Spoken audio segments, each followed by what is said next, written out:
head hunger. Dealing with head hunger can be the most trickiest part of dieting. One of the hardest things to deal with after weight loss surgery can be head hunger. This can be a common phenomenon for non-bariatric patients too. Head hunger is an emotional hunger, whereas belly hunger is a physical hunger. Knowing the difference between the two is so important. Knowing when to eat, knowing when to drink is something that you have to spend time really getting to know your own body. And I suggest that when you have that feeling of head hunger, always reach out for a drink first.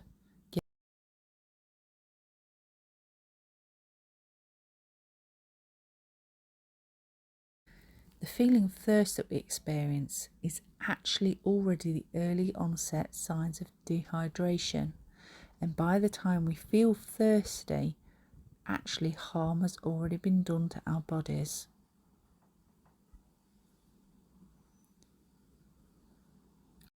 To be hydrated, ideally, we should never experience the feelings of traditional and classical thirst.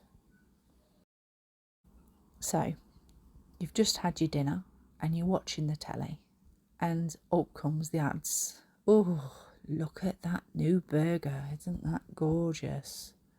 Oh, do you know what? Oh, I could just eat one of them. Oh, and they're apple pies.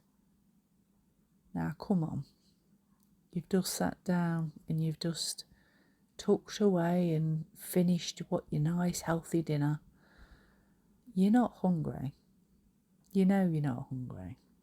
You don't need to go and nip to the phone and order something in. You really don't need to go to the fridge or the cupboard to see what else there is. It's head hunger. And if we're really honest with ourselves, most of the time we do know the difference. And of course, those times you just randomly find yourself wandering into the kitchen and opening up the fridge and staring inside. Again, it's not physical hunger, is it?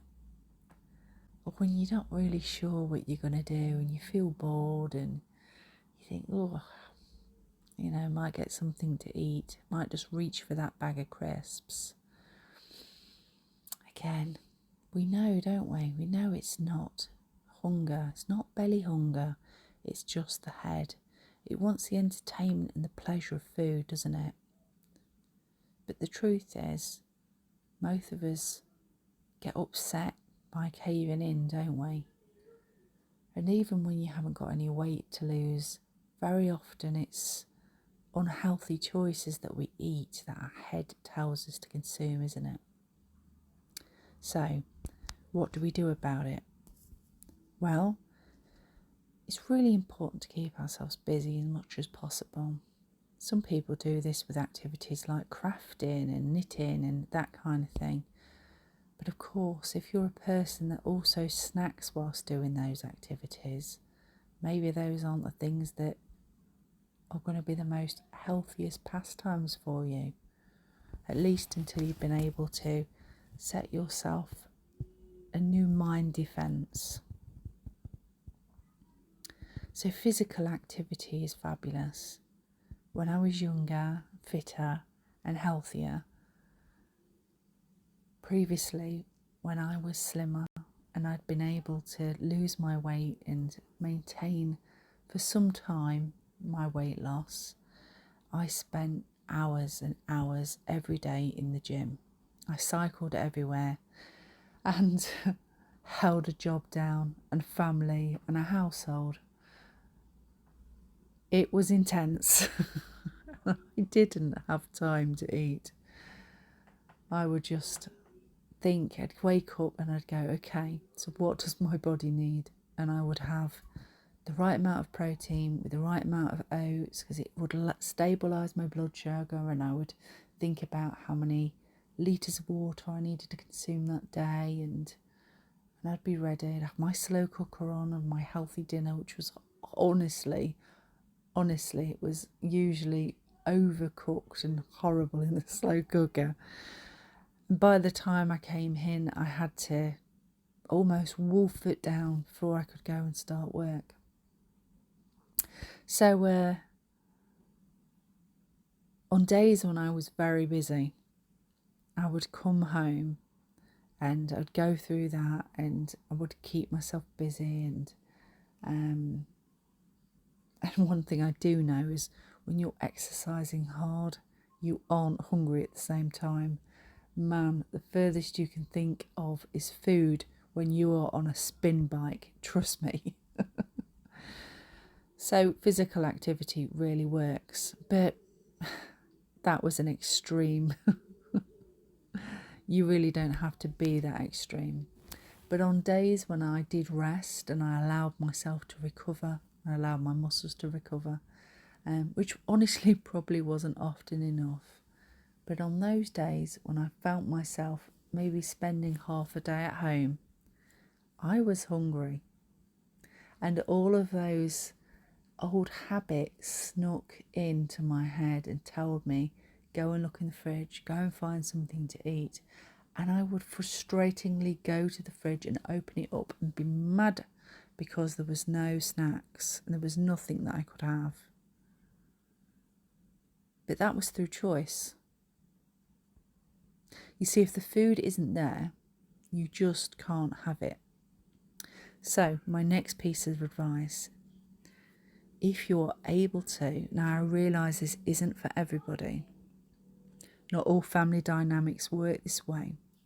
But if you are capable of choosing what goes into your fridge and keeping to that strict mentality of, if it isn't a healthy snack, it's not finding its way into my home. If you can really do that, then trust me, you may hate me for it. And you may hate yourself when you keep opening the fridge and you're still angry that there's no food in there that you at least want to eat. It's the best way of curbing head hunger, because in time you do learn that the fridge is not going to magically find food. Now, there are lots of ways that you can have healthy, enjoyable snacks. One of my favourites are things like pâtés with cucumber, celery sticks with light soft cheese, quark with sweetener and cocoa, are a few of my favourites. Also, back in those days when I would spend all that time at the gym and I had no snacks in and I'd feel frustrated, I would sit there having cup of tea after cup of tea after cup of tea. And it would be Earl Grey and Lady Grey or and green teas. And I particularly liked teas with bergamot in because they naturally lower your cholesterol, which, again, I was thinking about what my body needed. And although a cup of tea didn't satisfy me for long when my body was grumbling that I didn't eat enough, and the combination of my head being hungry, the teas and the liquids did help me to satisfy me. So I would say to you, how much do you drink a day?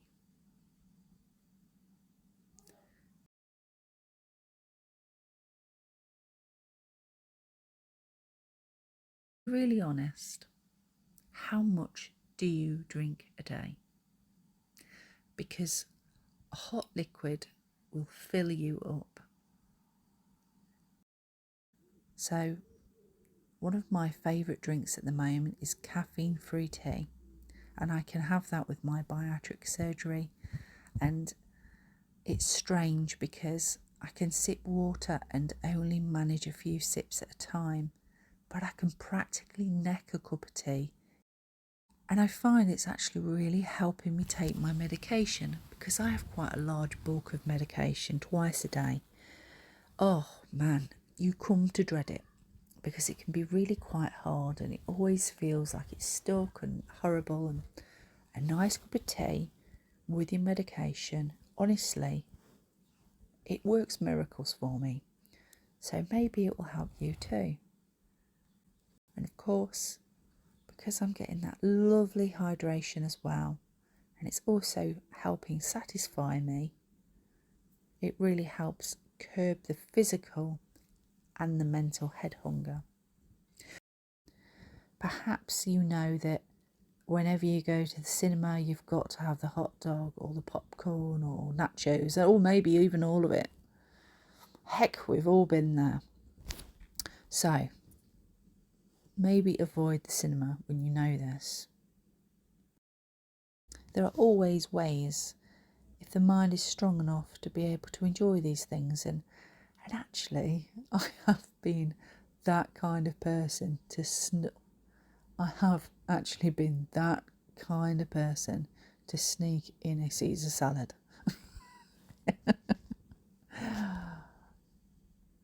Cinema.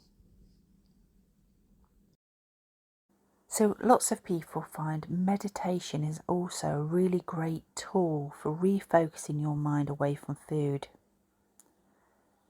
It can help you to recognise your head hunger triggers, and if you are armed with that knowledge, you have more chance of defeating the negative thoughts that almost always accompany negative head hunger urges. So why not give yourself some time to allow your mind to focus on the things that make you feel really good about yourself? One thing I find myself is that if I think about today only in the wow, let's live for today thing, and there's a lot to be said for that mentality, of course there is, but we can always take it to the extreme. And when we take it to the extreme and we live for today, tomorrow is ruined. We could all sell up, couldn't we? We could all decide not to pay our bills anymore, sleep with whoever we wanted to, eat what we wanted to, tell our bosses to go to F themselves or whatever else. We could do all of that. But the thing is, tomorrow we'd be homeless, penniless, without a job and with no friends. And fatter.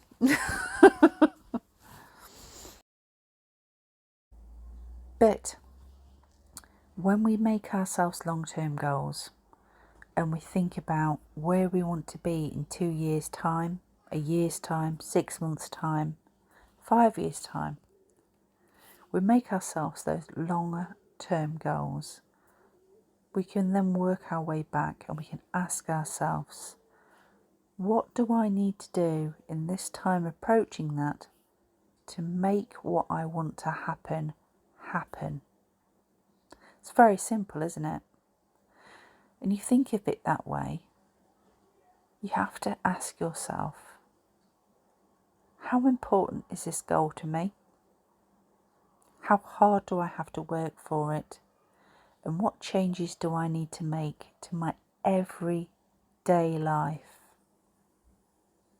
And when you think of it that way, each time that you maybe reach for that snack, that unhealthy meal option, that sneaky little chocolate bar in your friend's bag that she's just offered you, every time you make that decision, you're not just making a decision for if I want the chocolate or not.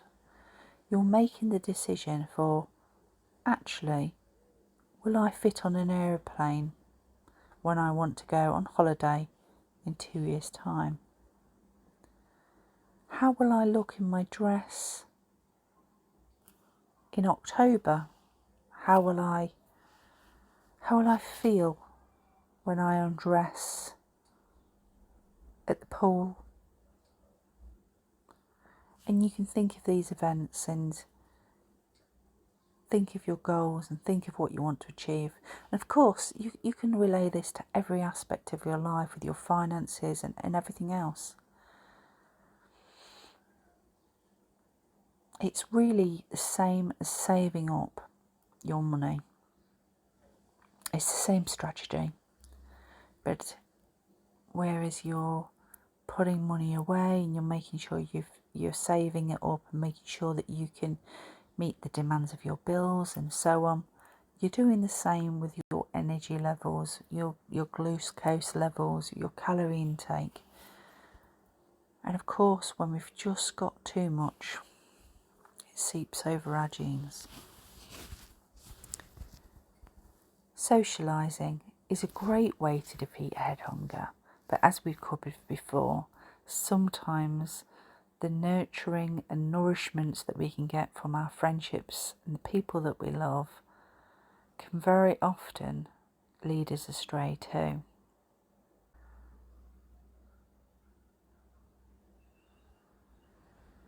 And not all friendships will grow with a changing you.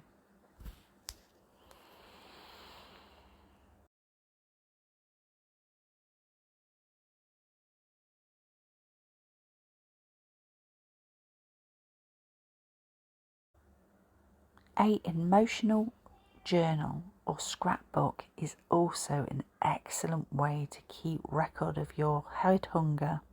There are some fabulous pre-made things that you can buy online.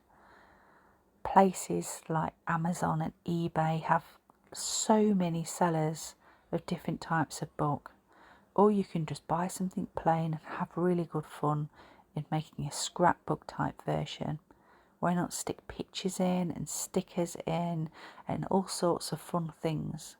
Pinterest also has some great ideas for this kind of scrapbooking. It can also be about your mindfulness. It could be about anything that you want, and you can stick in all sorts of goals and long-term plans in that journal. And whenever you feel that head hunger, reach for it and do some scrapbooking or journaling.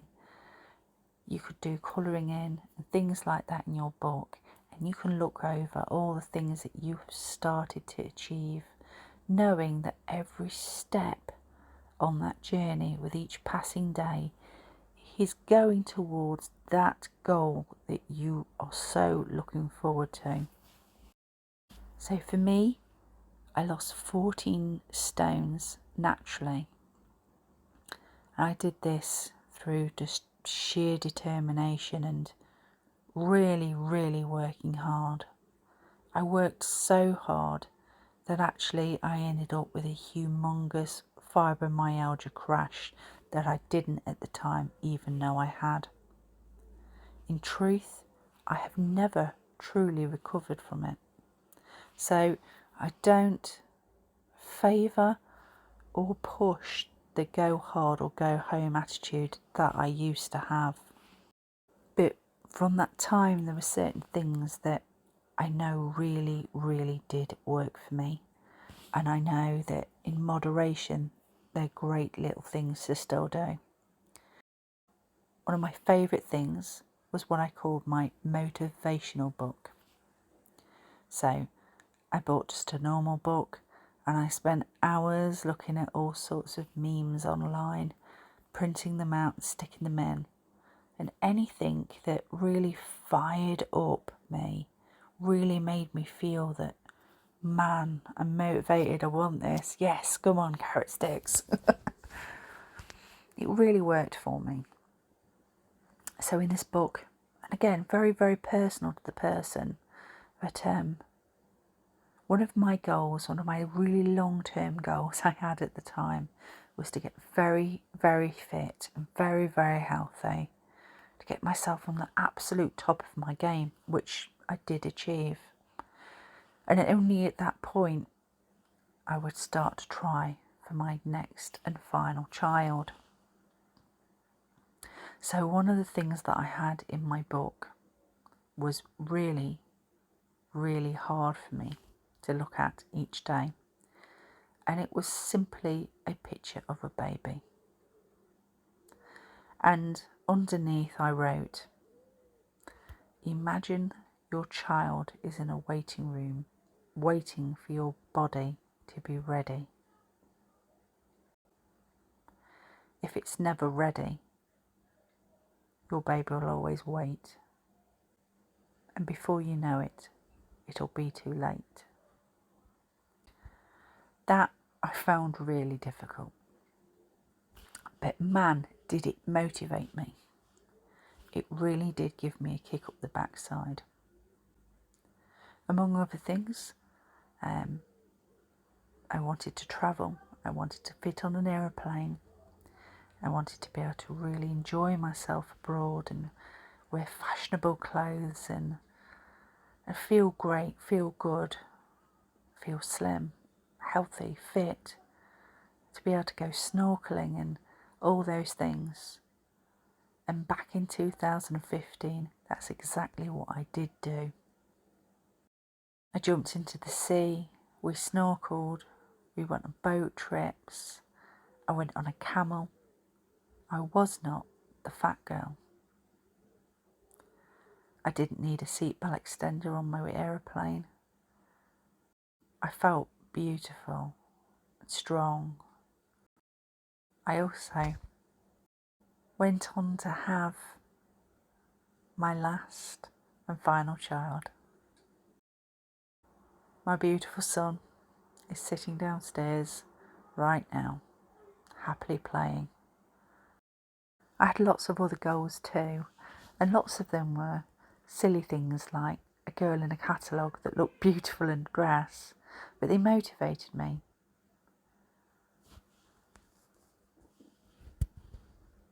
I also had a part of the book which I guess was to intimidate me and scare me into making sure I stayed on track.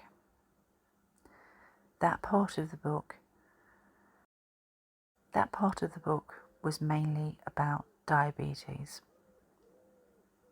and things that are closely related to morbid obesity. So, physical hunger comes on gradually and can be postponed, can be satisfied with any type of food. Once you're full, you can stop eating, causes satisfaction and does not cause guilt. Emotional hunger comes on suddenly and feels urgent, causes specific cravings like ice cream or pizza. Eat more than you would normally. It makes you eat more than you would normally and feel often uncomfortably full. Leaves you feeling guilty, cross with yourself, and sometimes worse. So ask yourself these questions. Am I hungry? When did I last eat? Am I thirsty? Am I angry, tired, upset? Could it just be comfort that I want and crave? Maybe I'm bored.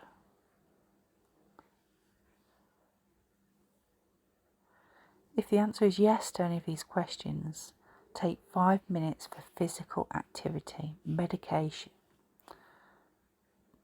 If the answer is yes to any of these questions, remember this old cliche: the devil finds work for idle hands. And this is true for head hunger. Why not try writing on your journal?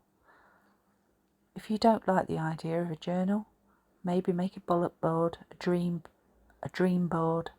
Stick up pictures of places that you want to travel and outfits you want to wear.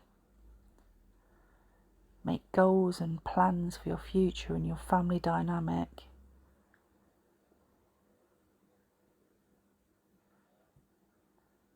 If you have a Fitbit, why not spend some time trying to get some extra steps in and trying to bring your heart rate up a little bit heavier so that you get to the point where you start to feel a little bit hot and a little bit breathless. That's when you know that it's doing your body some good.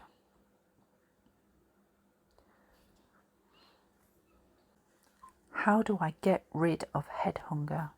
Well, the truth is, true belly hunger is important.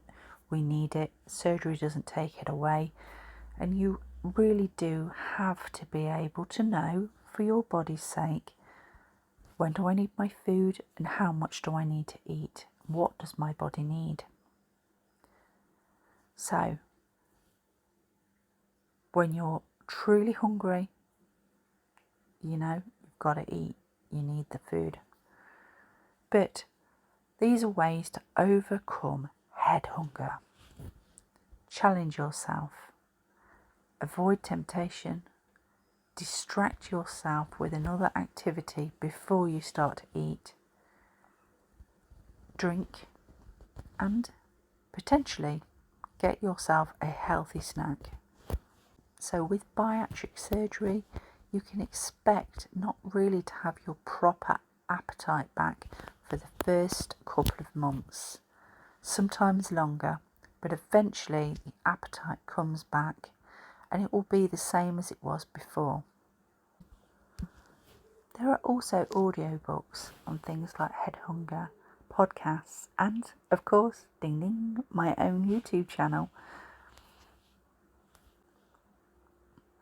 It can be really helpful to come online and look for things like me and get that extra kick up the butt, that extra motivation, reach out for help, reach out for coping mechanisms, and simply actually listening to somebody else's success can be a really great way of giving yourself that boost, that motivation, that click that we all need to keep going.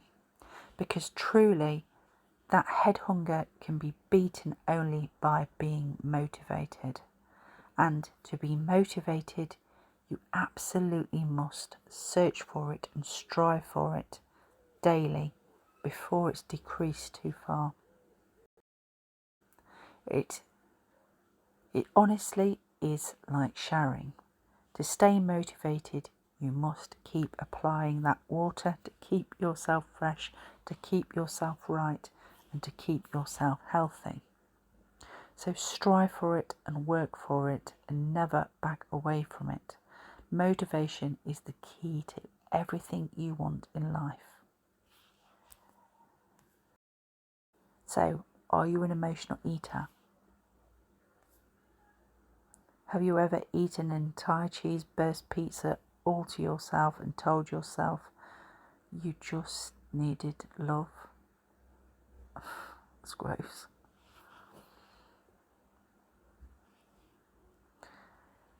Have you ever been let down with your plans, sat down on the sofa feeling sad and thought, right, I'm having a pizza, I'm having the bottle of wine? That's really typical. That's really typical comfort eating.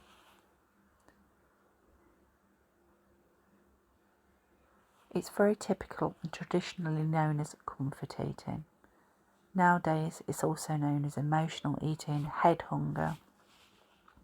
And it's something that you can work on with a therapist should you require it or want to. If you're feeling guilty that you've eaten too much and anxious about it, then worry not. The good news is that I have managed to control it myself, and if I can do it, then you can do it too. Sin, when we have the desire to eat, it can be triggered by an emotion, something that we've seen, smell or heard of. It can relieve stress, comfort, or reward yourself with it. It's that moment when you're craving a particular food, like cake, pizza, chips, not because your body needs the energy, but because of your emotions. So, all the things that we've discussed and all of the different coping mechanisms that we've found, what do you think is your downfall? Let me know on what we can work on together. Emotional eating occasionally is not harmful, but it becomes a habit when it poses a very difficult barrier in your weight loss journey or an obstacle to better health for you. I remember being there time and time again when I would sit down and I would eat food for 3 or 4 people, tell myself that it was a normal portion, and I would tell myself that it was a normal portion. But when I worked on my motivational journal, I started to research what true portions for food and fast food typically looked like, and I couldn't believe how small a portion used to be for things like a fast food restaurant.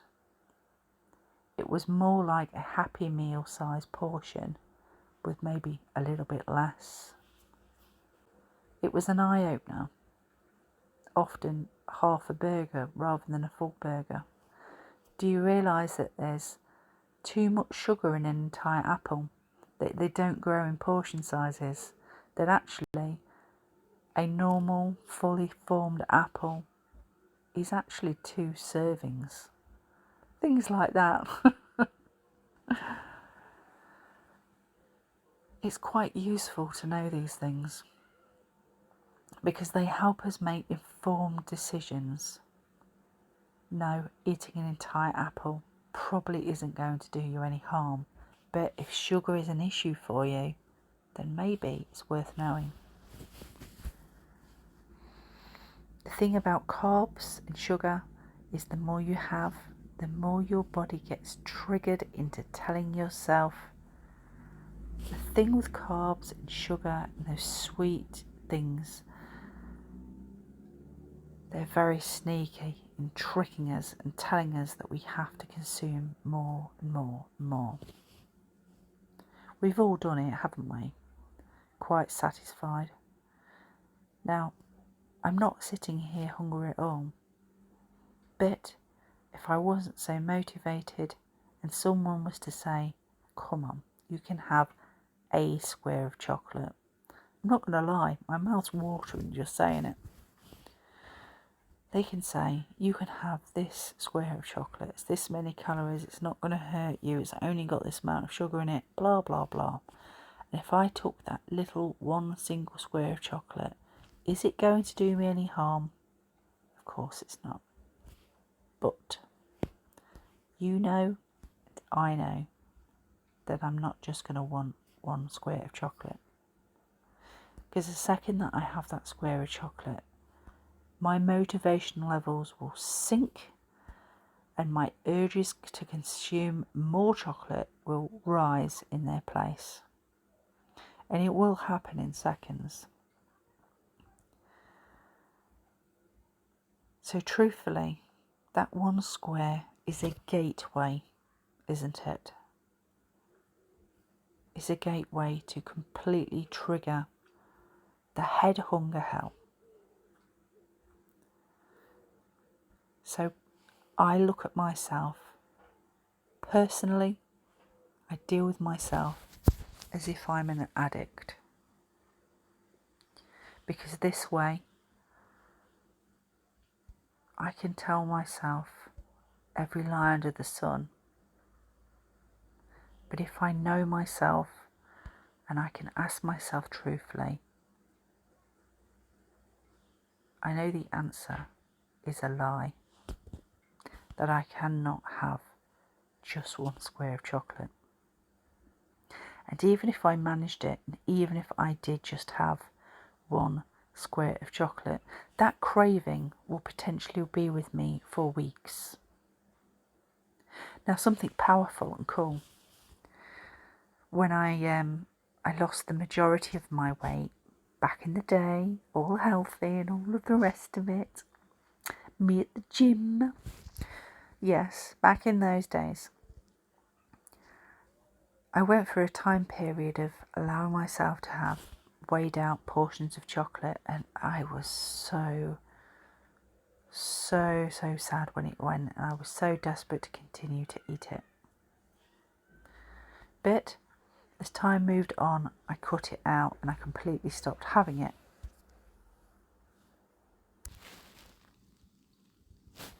So if you know you've got a food trigger and you know that it's something that's going to help to cut it out, that is often a really good way to go forwards.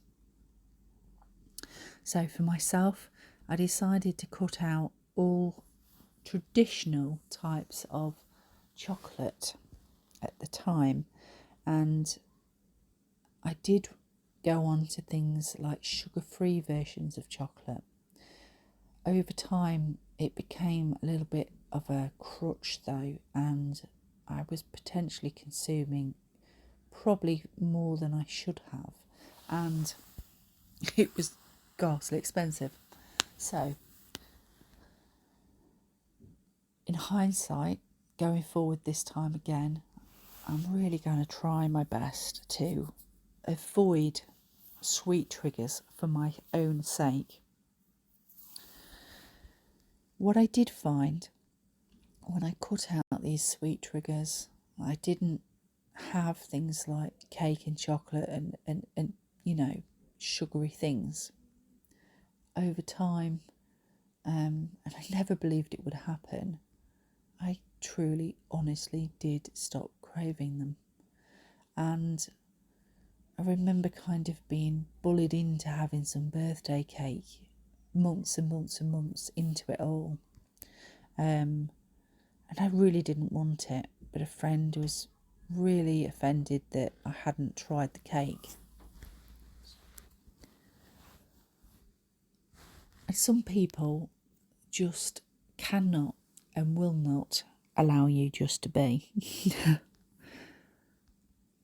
So I agreed to the cake and I had the cake, and I didn't want the cake and I was upset having to have the cake. But I took my fork and I cut into the cake, and man, I was dreading that first taste because I thought, this is going to be absolutely gorgeous and I'm not going to be able to stop. Anyway, I took my first bite and I kid you not, I had to spit it out. It really was that disgusting. And it was honestly, it was like putting dirty bits of mouldy rags in my mouth, covered in the sweetest substance I've ever tasted. It was inedible. While everybody else was moaning and groaning at how beautiful it was, including my own family, I absolutely could not consume it. My palate had completely changed and I disliked sugar. It was such a weird phenomenon. And it just goes to show how the mind works. I went home and I tested it out on a chocolate bar. I spat it out. I disliked it. So I felt really good knowing that I was now immune to chocolate and cake. The problem is, after a couple of weeks, I decided to try again. This time it wasn't horrible. You see, I guess the times that I tasted it and disliked it, I'd kind of conditioned my palate for it again. So it's very easy to slip back. So, going forward, that's my plan. I'm going to cut out all of that stuff and know that I am absolutely invincible to it as long as I never have those first tastes. Because I know that the birthday cake will be horrible. I know that the chocolate will be rank. As long as I don't keep trying it, keep pushing it, all will be good. It doesn't matter how delicious the millionaire shortbread is at the tea party. To me, it will be disgusting. Of course, the other thing is, with bariatric surgery, there's a huge chance that everything that I consume will cause dumping syndrome, as I have already experienced, but with non-sweet things. So, once you've had that experience and you've laid there crying for hours on end in pain, you truly do not want to do it again. And although I have not even tested my body towards anything that is refined sugar, I know how often and how much it does affect others. So my first taste of sugar could be one that I would pay for even heavier. So living under that fear of the umbrella of the dumping syndrome, and knowing that the longer I go, the more disgusting it will be anyway, I think I'm in a pretty good place for it. So I'm going to start myself a new motivational journal because it really works well, and actually I quite enjoyed it before. And I'm going to fill it with all sorts of things that are going to be beautiful and inspiring, and sometimes, yeah, there may be things that I don't want to happen too. So on a day when, the pretty dress just isn't doing it, potentially the fear of what might happen if I fell back into old habits. And that is really what took me to have bariatric surgery. So, I hope you're feeling motivated. And if you're still with me, I would really appreciate it if you would give this a like and a subscribe. If you like this kind of content, I would absolutely love it if you would give me a like. And I would love it if you subscribed too. Let me know who you are and what you're doing and what you're here for. I love to hear from you. Those comments, your comments, I thrive off them. It keeps me going, keeps me motivated too. So let's try and help each other and get this done. Have a great life.